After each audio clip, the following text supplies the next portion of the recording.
Donc quand je vous disais que je commence tôt, il est 5h07. Je vais au taf à vélo. Et je suis déjà à la bourre. Yo! Quand t'es étudiant, tu cherches souvent à te faire des thunes l'été pour partir en vacances ou pour te mettre bien l'année à venir. J'ai déjà travaillé à La Poste, à la SNCF, dans un cinéma, à McDo, dans un centre de loisirs. Du coup, j'ai décidé de faire une petite vidéo sur mes expériences passées et de vous expliquer comment je m'y suis pris pour postuler, comment était le travail, la rémunération, l'entretien, etc. Je vais commencer tout de suite par le job d'animateur.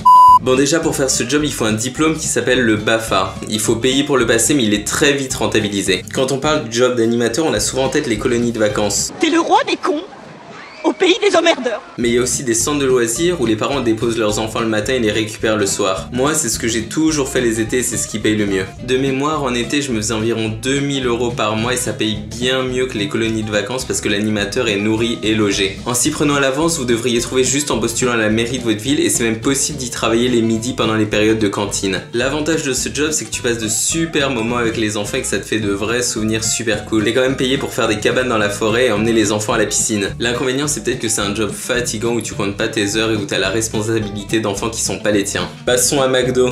Alors j'avais déjà écrit un article à ce sujet que je vous partage dans la description où je parle du travail et de l'entretien, etc. C'est pas le job le plus compliqué ou le plus pénible que j'ai fait dans le sens où les tâches sont vraiment répétitives.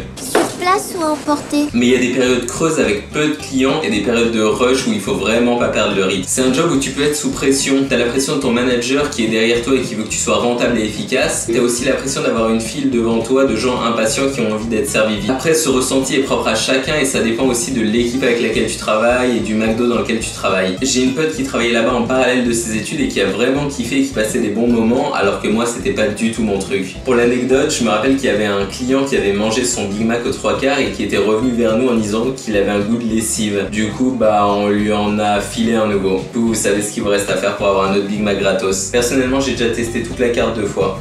J'ai travaillé à la SNCF cet été et je peux vous dire que c'est un job sympa parce que les tâches sont diversifiées. C'est pas répétitif et c'est rythmé. Toutes les 20 minutes à peu près, on est sur un poste différent. Pour postuler, malheureusement, j'ai remarqué que ça marchait beaucoup par piston. Personnellement, j'ai eu de la chance. J'ai déposé un CV dans toutes les gares de Paris il y a 2 ans et c'est que cette année qu'ils m'ont rappelé pour un CDD d'1 mois en août. Moi, j'ai été embauché en tant qu'agent d'escale. Ça consiste à contrôler les billets, aider les trains à partir et plein d'autres procédures différentes. On oriente aussi les passagers et on répond à leurs questions. Alors, toutes les questions sont pas non plus super pertinentes. T'as le mec qui te demande où est son train alors qu'il est déjà parti il y a une demi-heure. T'as aussi le mec qui te demande la plateforme de son train alors qu'il est pas dans la bonne gare.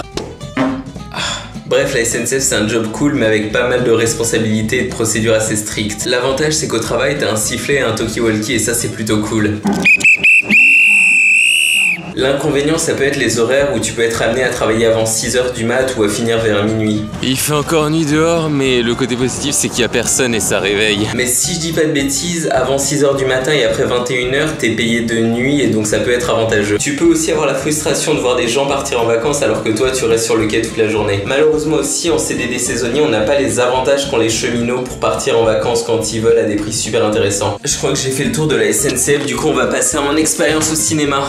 Pour le cinéma, j'ai travaillé chez une enseigne qui s'appelle UGC. Ils ont des cinémas un peu partout à Paris en fait. C'est un job cool, un peu répétitif et pas vraiment prise de tête. On apprend à gérer une caisse, faut nettoyer les salles en fin de séance, bref rien de super compliqué. Dans le cinéma où j'étais, il y avait aussi un coin bar, café, du coup j'ai aussi fait serveur par la même occasion. J'ai postulé en ligne et j'ai aussi déposé mon CV sur place. J'ai dû passer 2 entretiens, dont un où je me rappelle il y avait des tests de calcul mental et un autre avec des tests pour tester tes méthodes commerciales en fait. Vendez-moi ce stylo. Au niveau de la rémunération, j'étais payé au SMIC, mais j'avais des tickets resto en plus et je pouvais venir voir des films quand je voulais. Voilà pour le cinéma. On va passer au job le plus pénible que j'ai fait, à savoir la poste.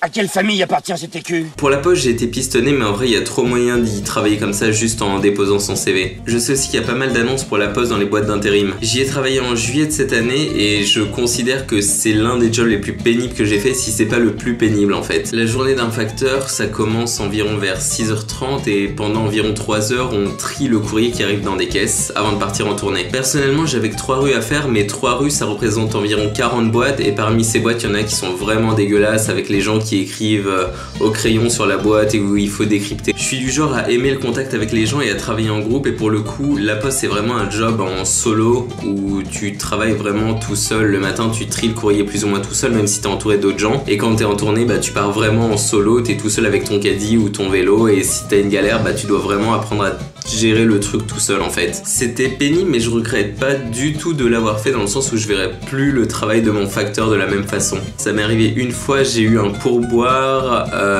d'une vieille personne chez qui j'avais monté un courrier recommandé, qui m'avait filé 1 euro en me disant tu te payeras un petit truc à boire. Voilà, j'aurais pu faire une vidéo sur chaque métier tellement il y a de choses à dire, mais j'ai préféré faire une vidéo assez condensée et pas trop chiante à suivre, j'espère. Si vous avez la moindre question sur un des jobs, n'hésitez pas à la poser dans les commentaires, je me ferai une joie d'y répondre. Comme d'habitude, si cette vidéo vous a plu, n'hésitez pas à la liker, à vous abonner à la chaîne ou à la partager si l'envie vous en dit. Moi de mon côté, ça m'encouragerait à faire plein de trucs.